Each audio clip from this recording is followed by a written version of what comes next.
నమస్కారం. వాస్తులోని వాస్తవాలు అనేటువంటి విషయాలను తెలుసుకుంటున్నాం మనం. ఇప్పుడు అసలు చాలామందికి జనాలందరికీ కూడా ఒక అనుమానం. ఏమండి, సిద్ధాంతి గారు ప్రతి ఒక్కరు కూడా పరిశీలనగా చూస్తున్నారు ఈ రోజుల్లో. సిద్ధాంతులు రకరకాలుగా చెప్తున్నారు. ఒక ఆయన అట్లా బాగుందంటున్నారు, ఒక ఆయన ఇట్లా బాగుందంటున్నారు. అందుకని ఇది ఏమైపోయిందంటే ఈ రోజుల్లో ప్రతి ఒక్కరు కూడా వాళ్ళు బాగా చెప్పారు, వీళ్ళు బాగా చెప్పారని పరిగెత్తడం మనుషులు ప్రారంభించారు. ఈ పరిగెత్తడంలో ఇప్పుడు ఎవరికైనా కూడా నా దగ్గరికి వచ్చినప్పుడు దాన్ని నేను ఏదైనా చెప్పాలి వాళ్ళకి కొత్తగా అనేటువంటి అభిప్రాయంతో వాళ్ళు చెప్పడంతో మీకు అనేక రకాలైనటువంటి భిన్నాభిప్రాయాలు వచ్చి అనవసరంగా లేనిపోని చికాకు మీరు గురవుతున్నారు. దయచేసి మీకు ఇంటి పురోహితుడు ఒకడే ఉండాలి. సిద్ధాంతి కూడా మొదటి నుంచి చివరి దాకా ఒకరే ఉండాలి. అలాగే ఇంటికి గురువు భగవంతుడు, మన తల్లి తండ్రి ఎలాగైతే ఒక్కళ్ళే ఉంటారో భగవంతుడు అలాగే ఉండాలి, గురువు అలాగే ఉండాలి, మనకి సిద్ధాంతి కూడా అలాగే ఉండాలి. వారిని ఆశ్రయించినప్పుడు వారి మీ క్షేమం కోరి ఎప్పుడు ఎలా చేయాలనేటువంటి ఆలోచన వారి దృష్టి లోపల సుదీర్ఘంగా నిలిచి ఉంటుంది. కాబట్టి మీరు దయచేసి ఇలా పరిగెత్తకుండా స్థిరంగా మీ ఇంటి పురోహితుల్ని, మీ ఇంటి గురువుల్ని ఆశ్రయించి సరైనటువంటి విషయ సంగ్రహాన్ని తెలుసుకోండి. దేవాలయాలకి దగ్గరగా ఇల్లుంటే మంచిదా కాదా అనేటువంటిది చాలామందికి రకరకాలుగా భిన్న అభిప్రాయాలు ఉన్నాయి. దేవాలయానికి దగ్గరగా ఇల్లుంటే మంచిదే తప్ప ఎటువంటి చెడు అనేటువంటిది ఉండదు. భగవంతుడి యొక్క శక్తి, భగవత్ శబ్దం యొక్క ఘోష నిరంతరం మనకు వింటూ ఉండటం మూలకంగా మన ఇంటి మీద చక్కని పాజిటివ్ ఎనర్జీ, భగవంతుడికి సంబంధించినటువంటి శక్తి యొక్క స్థలం అంతా కూడా మనకు కూడా లభించేటువంటి శుభప్రదమైనటువంటి వీక్షణ ఉంటుంది. కాబట్టి దేవాలయాలు దగ్గరగా ఉండటం వలన ఎటువంటి మనకి చెడు ప్రభావం అయితే ఉండదు. రెండో విషయం ఆలోచన చేస్తే దేవాలయం నీడ ఇంటి మీద పడవచ్చా అంటే, సహజంగా దేవాలయాలన్నీ కూడా విష్ణు దేవాలయాలు పూర్వం మనం పల్లెటూళ్ళలో చూసినప్పుడు వీరికి ఎదురుగుండా రోడ్డే ఉండేది. శివాలయం ఉన్నా, విష్ణువాలయం ఉన్నా, ఏదైనా గుడి ఉన్నా రోడ్డుకి ఎదురుగుండా రోడ్డే ఉండేది. కాబట్టి ఇక్కడ ఆలోచన చేస్తే ధ్వజస్తంభాన్ని పెడుతూ ఉంటారు. అందుకనే కారణం, దేవాలయం ఎదురుగుండా దేవాలయం లోపల ధ్వజస్తంభం పెడుతూ ఉంటారు.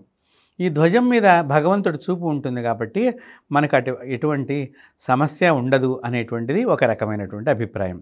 రెండవది, రోడ్డు విష్ణువాలయం ఎదురుగుండా పూర్వకాలం రోడ్డు ఎందుకు పెట్టేవారంటే, గబుక్కున ఎటువంటిది ఏదైనా మైలు దోషాలు దేవాలయం దగ్గరగా ఉన్నప్పుడు తగలకుండా ఉండటానికని చెప్పి దేవాలయాలకు కొద్దిగా దూరంగా ఇళ్ల నిర్మాణం చేస్తూ ఉండేవాళ్ళు.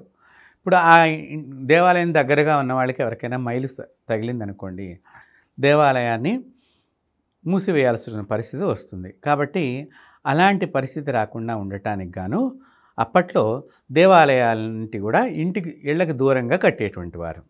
రెండవది, ముఖ్యంగా మనం ఆలోచన చేస్తే తమిళనాడు ప్రాంతంలో చూడండి, ఇంటి పక్కనే దేవాలయం ఉంటుంది. అక్కడ నీడని కానీ ఇటువంటి ఎందుకు, భగవంతుడు దగ్గరగా ఉంటే మనకు అనేక రక్షణ ఉంటుంది.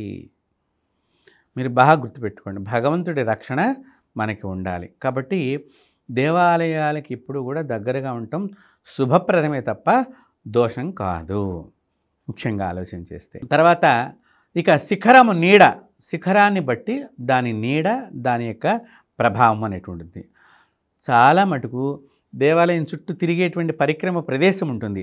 ఆ శిఖరం నీడ కూడా అక్కడే పడుతుంది తప్ప పక్క ఇంటి వారి మీదకి వచ్చి పడేంత ఎప్పుడూ కూడా అలాంటివి జరగవు.